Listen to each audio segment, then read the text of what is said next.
welcome to a brand new Baboonery. I do not like the fact that I've just filmed 3 videos back to back and probably going on a fucking mental rant right now because I know this is officially a Baboonery. I also don't like the fact that the last 2 Babooneries of 4-way movie reviews have been filmed but not edited yet. So that's... I don't want to do now. I don't want to have 3 Babooneries, but I'm going to end up having 3 Babooneries. It's all going to fucking hell. I was meant to film, and I'll tell you what the next Baboonery solo one will be. It will be Predator 2. Predator 2, Predator stand there, fucking bloody... Look at that, I mean, that's that game, it's amazing. Look, no 18 rating. I had that game. I had this game for all of 5 minutes. I think I might have even borrowed it off you. And I went, man, look what I've got. And because it was Predator, she confiscated off me and wouldn't let me play it. Jeez, man. And I've never actually played it. Which I'm looking forward to revisiting the Predator. You are an ugly motherfucker. Want some candy? But the reason why I'm filming this so quickly, I'm watching films constantly and I'm writing stuff. I'm writing series 3 of fast forward reviews because it needs a couple more episodes. And season 4. So yeah, the thing is about writing fast forward reviews, I write them, then it takes months around to get to editing them, or film them, sorry. Or it takes ages, and then the record at the moment is a year from filming to get around to editing it, which is mental. And it's good to look at classic movies and think, right, they could be done with a Baboonery, sorry, fast forward reviews. And some films just need a Baboonery. Because if I don't write the review and I look at it and go along the shelf and I go, look, Bullet, did I write a review for that? What was that like? And I go, it wasn't very good, was it? No, especially the music on it. No, it wasn't very good. But that's all I remember, wasn't very good. But then you've got movies like this, Boonraku, how do you say that again? I have no idea. Which was fucking amazing, and I need to re-watch this again, because this needs a fast forward review. And it justified how good that film was. I just remember being absolutely blown away. Woody Harrelson's a crazy bartender. I don't know, don't want to go too much into it. It's just absolutely on acid. But yeah, I can go on and on and on about these random films. So I want to do ones I've watched this week and just tell you what. I mean, they're new as well. So yeah, this is Baboonery. Giving up naming them now. First up, it's Morphin Time. No, I'm not dressing up. Yeah, it's Morphin Time. Power Rangers, the brand new movie. Right, okay. The end of my childhood, Power Rangers really came along, and I did watch a little bit when I was growing out to my childhood. And I like the concept, you know, you take like the old school Godzilla elements of like big monsters fighting creatures and use the old practical effects and small miniatures, and you know what I mean. I always loved that, they're fucking awesome. And then obviously it was filmed in Japan and then they brought it over to America, cut out the Japanese storyline and give the American storyline and make it a bit like, you know, Home and Away, sort of French Prince of Bel-Air, fucking, you know, they brought in a lot of elements like Buffy the Vampire, pre-Buffy the Vampire Slayer, where people would be in on it, and, you know, it doesn't make no sense that the fucking Yellow Ranger was a girl, but then a boy in a suit, you know, there's some fucking weird shit going on with the Power Rangers. Now, my ex-housemate, Michael Kelly's favourite movie ever is the Power Rangers. I'm not joking there, Power Rangers movie, what Ivan knows, I know that much. And he was living this when I told him that there was a new trailer. And we were like, that's fucking Iron Man. So I put off watching it, and you know, I follow a little bit of mythology. It's massive, you know. It's one of the biggest cartoon of kids franchises ever, isn't it? You know, the toys alone and all the different shattered dimensions and fucking, you know, you've got Jason Frank running around fighting people on YouTube dressed as the Power Rangers, and the fan base is massive. So many different TV shows, and to do a movie now, you think they would have to be different, and fuck my life, I was not expecting this fucking film to be so fucking dark. Seriously, this movie hits you straight away with, you know, it bends on the mythology, and you know, like, Rita is the Green Ranger, fucking Zordon was the Red Ranger, Bryan Cranston's back, who was in the original Transformers, I think it is Transformers by the end of the movie, the Power Rangers. And I like that mythology, that was good, that sort of made sense as like a viewer who didn't know much about the mythology of Power Rangers. Then the small text, you know, after a fucking 360, fucking get ready for fucking some motion sickness and CGI the fuck car crash, and it's different, you know, the cast is different, and they're really well cast, I thought, as well. And you know, they're all a bit renegades. I felt at one point, I thought one of them was going to start self-harming, one of them's got fucking real attitude, they're fighting. And you think, wow, these are not meant to be the role models. I think this is totally different. And I enjoyed that. I thought, this is different. The special effects are good. You know, the whole thing about Rita coming back and almost like a fucking mummy and kind of stuff like that. different. Starts mentioning, I mean, stuff like comes back, like all the elements of that, and you think, okay. Then all of a sudden, about 3/4 of the way the movie, you think they fucking dropped acid when the fucking Zordons turn up. The Zords or whatever they fucking want to be, the big fucking dinosaurs. And it just goes fucking crazy. And like, you think, hang on a minute, this is suddenly like, they had something there and it totally changes. You do expect, if you went to see a Power Rangers movie and didn't get Zords, I'm fucking guessing, this guy's fucking heavy. You know, that's what you wanted. But the problem is, when it happens, it's like, what the fuck's going on here? It totally changes from a very serious teen movie with real problems going on there, and quite a good build-up of friendship. Well, yes, it's all about them being a team and having to morph, and it's not a suit, it's sort of like, you know, it's not like Iron Man, you know, it's clicking together. Well, it does look a bit like Iron Man. And it has a lot of humour. I mean, in the first 5 minutes, they're on about masturbating a fucking sheep, not a sheep, not my friend Ned, a fucking cow, and you think, fuck me, fully got fingered, back. But yeah, what I'm saying is, when it turns into Optimus Prime turns up, even a Baboonery reference, you think, oh, I don't like that. Maybe it was done in night time, but you guys sell toys, I guess.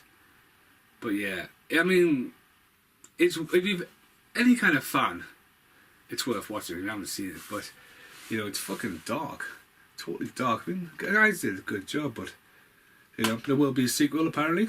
You know, merchandise sold well. It's going to, you know what I mean? It's just a franchise mythology. It works. But I think what they do is the same with Turtles. First one's good, and expand on it. Bring the Green Ranger in, obviously, in the new one. Make Tommy a girl. But like with Turtles, it's like, is there going to be a Teenage Mutant Ninja Turtles 3? Apparently not, because of the fucking money. Keep on doing it. If you're going to invest in bringing these franchises back, look at how many fucking Transformer movies we've had now. Unbelievable. Right, I'm putting you down, Rexy. So yeah, I'm not sure if Michael Galli's seen it. He probably has. Probably went to Pocket Pictures and didn't tell us about it, because he's a big Transformers fan, Power Rangers fan. Right, next one. Bram Stoker's Dracula. Now, I've got the VHS of this. One of the most classic, big ass movies of the early 90s from the director of The Godfather. Comes a movie based on one of the most iconic fucking books ever wrote by Bram Stoker, Dracula. Now, that's why Whitby. Went to Whitby a couple of years ago. I love that VHS. Red, black, never rewound it. I had a surge of watching that after I seen The Darkest Hour with Gary Oldman, and something in the eyes with the makeup. So yeah, Gary Oldman's a fucking brilliant actor. It's all in the eyes with Gary Oldman. So I had an urge to watch this, right? So I put it on, and I love the music. Dun, dun, dun, dun, dun, dun, dun, dun, dun, dun. Don't like who made it, because I wasn't allowed to use it in the Better FA movie years ago. But when it starts, you think, okay, Gary Oldman, their fucking visuals in this are amazing, but they're also edgy for the time. They're also batshit crazy. You've got loads of different dissolves and overlays and, you know, stuff that could have either worked or not worked, and it's totally overused. Gary Oldman is awesome. There's a lot of great things with the shadows. He's great as the old vampire, the young vampire, the fucking werewolf. It's just like, well, you meant to be a bat? Okay, fair enough, you can't turn into a werewolf. Keanu Reeves trying to take it seriously with one of the weirdest accents going on. Winona Ryder looking lovely as she did in the time. Fucking Anthony Hopkins, fucking four of the biggest names of the 90s in one movie, as well as one of the biggest directors of his generation as well. And I don't know, I didn't enjoy it. It put me to sleep 3 nights in a row, and I didn't finish it. I'm just being totally honest with you. Once the nostalgia of looking at the effects with the eyes, looking at him when he's on the train going along there, that was awesome. And then the whole, you know, I don't know. When they started fucking being in Transylvania, and then in London, and then Transylvania, then London, and you think, hang on, fucking back and forth, back and forth. You can't get there that quickly, and it just seems to jump around. It is got a lot of jumps, it's got a lot of blood, but it seems to drag a little bit. I'm not sure what it is about horror movies at that decade, where they drag. It's like Wolfman, the remake, again by Anthony Hopkins. I felt that dragged 2 hours too long. How long was this on for? 127 minutes. Not that long, 2 hours. 2 hours for a 90s movie is pretty long, but visually it was good. Backstory, I mean, it'll not get remade anyway because the Dracula's untold, but that's what happened. I was totally up for it, bought it, and it just stopped dead in its tracks. So yeah, should have really just watched the VHS and went, right, that's the nostalgia over. Sorry, Bram Stoker. Sorry. Wow, getting brutal. Right, while we're talking about iconic directors and iconic movies for the time, JFK. Another movie I had a spur to watch, but I'd never seen it. Now, Sean Connery, Kevin Costner, I was a massive fan of him with Robin Hood back in the day. And this Kevin Costner's face used to be on the box, blended into the American flag. And I was like, right, I want to see that. And I'm like, no, you're not watching that. Now, when I watched this, put this on, it was Oliver Stone. Now, I love Oliver Stone for Platoon. I think that is a fucking amazing movie. His own life experience put into a film like Rob Reiner was Stand By Me. Like Oliver Stone tells his almost own take on a book by Jim Garrison, in his own point of view, because he was lived at the time, was part of the time. Let me have a drink of coffee. JFK, the shot heard around the world when he was assassinated on the 11th. It's the wrong way around, Britain. 22, 11, 63, 62. Not part of my history, being from this country. It was a shot heard around the world, though. The assassination of an American president. And it's been spoofed. And it always comes up as conspiracy, spoofed like in Red Dwarf, or there's always conspiracy of the grassy knoll, even in like Biodome, when fucking Bud and Doyle set off firecrackers outside the Biodome and someone's running around going, the grassy knoll. It's always been put in a pop culture. And after watching JFK now, going, fuck me, the fucking, even then, the conspiracy factor from someone who was involved in it at the time, it's like, fuck me. I have Parkland, I actually watched Parkland, which is from the point of view from the guy filming it, and did he see someone else shoot, and the whole idea of JFK being alive in the hospital, and Zac Efron of all people was back taking on a serious role. The fascination got me on this, so I watched it, and fuck my life, the cast of this. This has one of the biggest casts I've ever seen in a movie. It's like, fuck me, that's him. Like, oh my god, that's him as well. You've got Kevin Costner, you've got Tommy Lee Jones, you've got Joe Pesci, you've got Kevin Bacon, you've got the fucking police commissioner from Police Academy. You've got fucking John Candy pops up, Walter Matthau, Jack Lemmon, fucking the list of Dennis Nedry is in it. Mickey Rourke, not Mickey Rourke, Mickey Ruger.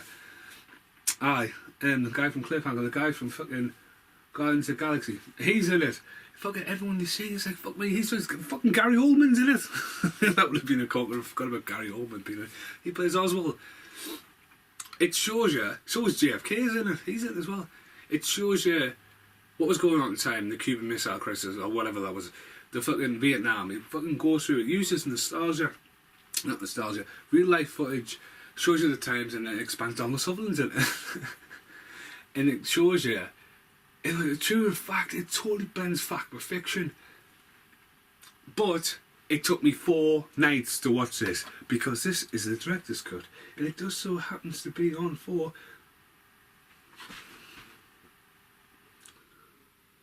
205 minutes. It was a long movie. And I mean, don't get us wrong, it's well filmed, rather than bore you to death with conversations where Joe Pesci's going on an absolute massive monologue. It throws stuff in where he goes, I wasn't there, I went for a drive, and there was a hurricane. Was there a fucking hurricane? It shows you Joe Pesci driving through the desert with a storm going on. So it tries to keep you entertained. There's a lot of chopping around, where they use bits that jump back later on. Oliver Stone really thought about this, because it was quite I don't think he had a second time to think about it, because the film was made really quickly. And it's good, but then it just stops. Apparently, because at the end of the film we have to wait till 2029 for the footage and the fucking what actually happened to become public record. Wow, something must have gone on. I wonder how long we're now going to wait to find out what happened at Roswell. Or is that a different conspiracy? Obviously it is a different conspiracy, but is that the same law? Is this really something up there? Because there's definitely a fucking alien there, because I went, there's the aliens up there. See? Groot? So yeah, now the camera angle's changed. Hi Groot. Anyway, yeah, should you watch it? If you've never seen it and don't know much about JFK, this is probably one of the best things you could watch for the sign of the times. I mean, some of the scale when they're shooting at the top of they're getting the whole shot to the town and that, and all the stuff going in the background. It's like all the extras and all the cars and stuff, and like even the building. Like, fuck me, it looks amazing. Remember, this is before CGI. It's fucking mint. It's just a long film. So if you've never seen it, definitely check it out. I've never seen the original to know what the difference is with the director's cut, but I'm happy to actually own that in my collection. So yeah, JFK. I don't plan these Babooneries. These are the films I've watched, and like the next one is going off the whole JFK thing. All Eyes on Me. The true untold story of Tupac Shakur. It's kind of another film, you know what the ending's going to be. Now, when I was in New Zealand in 1985 going to local video shops, Boys in the Hood was big. And I rented Boys in the Hood. That's the first time I've seen Boys in the Hood, and that was my first exposure to the Western, like the West Side, the whole rap culture in America. Didn't really hear about it much in the UK, but New Zealand, it was catching on, and Ice Cube music was coming available. And I love Boys in the Hood. I think it was just like, fuck me, what a movie. And when I came back to England, everyone sort of got into rap and stuff like that. Ice Cube, War and Peace, the whole gang riles and stuff like that. I came back to New Zealand about 96, so it would have been about the time Tupac was killed as well. And, you know, the last couple of years, there's been some hell of a movies now. Welcome to Death Row was a hell of a documentary, if you've ever seen that. Absolutely spine-chilling documentary. Grim, brutal, brilliant fucking facts about the rise and fall of rap music. And then we had films like 8 Mile, which I really love. I think 8 Mile's mint. Definitely a movie. Obviously a show-stealing bit at the end. Mint raps, mint come-downs, awesome like that. Wasn't too sold on 50 Shades movie. Notorious wasn't too bad. Quite enjoyed Notorious. Straight Outta Compton was fucking brilliant. Like, absolutely brilliant. I've actually been to Compton and I got straight out of there. And so when I heard that we were going to do the Tupac one, I was getting, this will be good. And it was a while to get around and see it, and fuck my life. I only watched this last night and I was absolutely mesmerised by this movie. Not only is it really interesting, well filmed, and all the acting's really good, the lead actor is this fucking spitting double of Tupac. You actually think you're watching Tupac? I was like, it really started to, you know, it really hit home. It's well cast. And I also like it how it shows you his rise and his falls, his problems. And I mean, it is a little bit one-sided, I think, where you go, right, he was there when this happened, but was he involved? And I know, you know, I know no one's really going to know what happened except for him himself and stuff like that. It paints a picture. But was he so, like, nice, or was he had a bit of a dark side? I kind of feel like it's lifted to, like, he was a good guy all around, with that edge to him. You know, I think there was a little bit unbalanced there, but that's great. It makes the film quite controversial in its way. The way it shows you how, like it did in Straight Outta Compton, when they all get put on the ground and, you know, they go in there and go, right, fuck the police. It shows you how he does these songs, and I love that bit. And it actually uses the real music as well, which is absolutely awesome. Even shows you CCTV footage of the night in Vegas, which was awesome. I definitely wanted a cameo by Mike Tyson. Honestly, I was like, where's Mike Tyson at? And there's one thing as well about it, it would have been cool if the same production company actually took on these films together, because Tupac, as a character, appears up in Notorious. He might have a brief cameo in Straight Outta Compton. The same with the guy who plays Snoop Dogg. I mean, the guy who plays Snoop Dogg, I mean, fucking hell. You're watching him and that, and his voice is unbelievable. Fucking got Snoop Dogg's impression proper down. But like, even like the guy who plays Dr. Dre in Straight Outta Compton, they could have like maybe made some crossover there in a film world. That would have been really, really cool if they'd done that. But it's a standalone movie, and even if you don't like the whole rap culture, this needs watching, because this guy, all he wanted to do was be heard, and all he wanted to do was make a change. And fuck me, he changed the world. He really did. I'm talking about him now, and he's been dead over 20 years, and I'm not a fan of his music, but like, still his life story has influenced me and inspired me to do this tonight. Rant on about him, make an absolute fool of myself. But no, it's brilliant. I really enjoyed that movie, so well done to the directors and writers. Oh, it's one of them boxes where the font is so small that I need glasses.